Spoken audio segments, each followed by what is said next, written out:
Hi friends, welcome to Humtech graphics. നമ്മൾ ഇന്ന് ഈ വീഡിയോയിലൂടെ നോക്കാൻ പോകുന്നത് ഇത്തരത്തിലുള്ള ഒരു ഗ്ലാസ് എഫക്റ്റ് എങ്ങനെ നമുക്ക് നമ്മുടെ വിഷ്വലിലോട്ട് കൊണ്ടുവരാം എന്നതാണ്. അതും പ്രീമിയർ പ്രോ ഉപയോഗിച്ച് നമ്മുടെ വിഷ്വലിലോട്ട് ഇത്തരത്തിലുള്ള ഗ്ലാസ് എഫക്റ്റ് എങ്ങനെ കൊണ്ടുവരാം എന്നാണ് നോക്കാൻ പോകുന്നത്.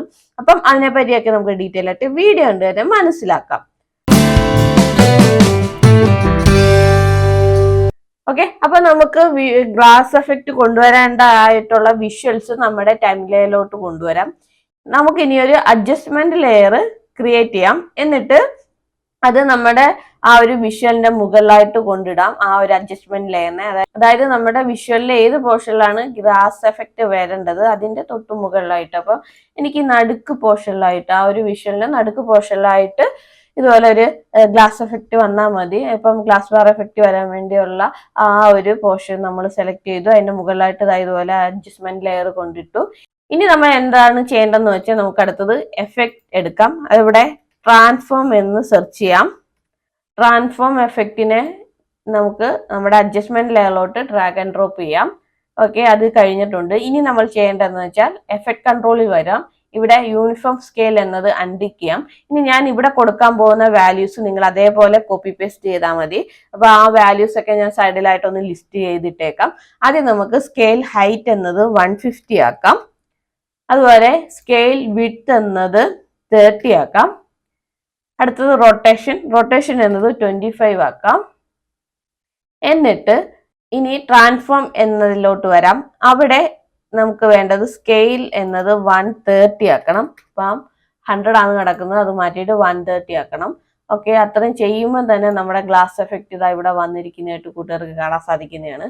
അപ്പോൾ ഇത്രയേ ഉള്ളൂ. ഇത്രയും ചെയ്താൽ തന്നെ നമ്മുടെ ആ ഒരു ഗ്ലാസ് എഫക്റ്റ് ഇവിടെ വരുന്നതായിരിക്കും. ഇനി ഈ ആ ഒരു എഫക്റ്റിനൊന്ന് ആനിമേറ്റ് ചെയ്യണം. ആനിമേറ്റ് ചെയ്യാൻ വേണ്ടി നമ്മൾക്ക് പൊസിഷനിൽ ഒന്ന് കീ ഫ്രെയിം ചെയ്ത് കൊടുത്താൽ മതി. പൊസിഷനിൽ ചെറിയ മാറ്റം വരുത്താമെങ്കിൽ തന്നെ അത് ആ ഒരു ആനിമേഷൻ ലഭിക്കുന്നതാണ്. നമുക്കിപ്പം ഈ ഒരു എഫക്റ്റിനെ അല്ലെങ്കിൽ നമ്മുടെ ആ ഒരു എഫക്റ്റിനെ ഈ ഒരു ഫ്രെയിമിന് ഔട്ടായിട്ട് കൊണ്ട് സെറ്റ് ചെയ്യിക്കുക. അതിന്റെ പൊസിഷൻ ഒന്ന് ജസ്റ്റ് മാറ്റി കൊടുക്കുക.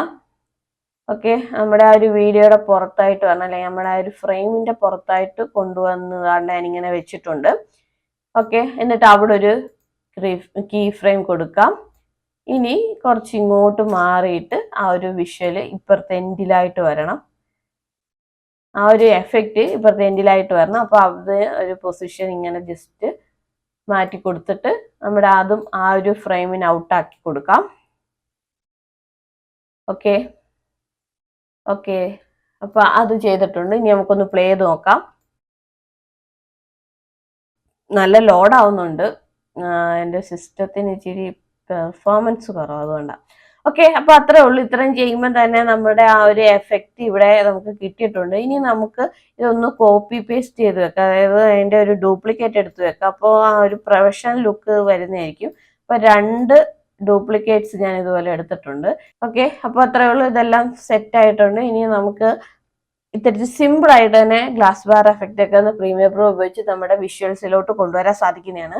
അപ്പം ഈ ഒരു ചെറിയ വീഡിയോ നിങ്ങൾക്ക് ഇഷ്ടപ്പെട്ടെന്ന് വിചാരിക്കുന്നു. ഈ കാര്യങ്ങളെല്ലാം നിങ്ങൾക്ക് മനസ്സിലായെന്ന് വിശ്വസിക്കുന്നു. എന്തെങ്കിലും ഡൗട്ടും കാര്യങ്ങളൊക്കെ ഉണ്ടെങ്കിൽ താഴെ കമന്റ് ആയിട്ട് രേഖപ്പെടുത്തുക. അപ്പൊ ഇത്തരത്തിലുള്ള പുതിയ പുതിയ വീഡിയോ ആയിട്ട് നമുക്ക് വീണ്ടും കാണാം. അതുവരയ്ക്കും ബൈ ബൈ.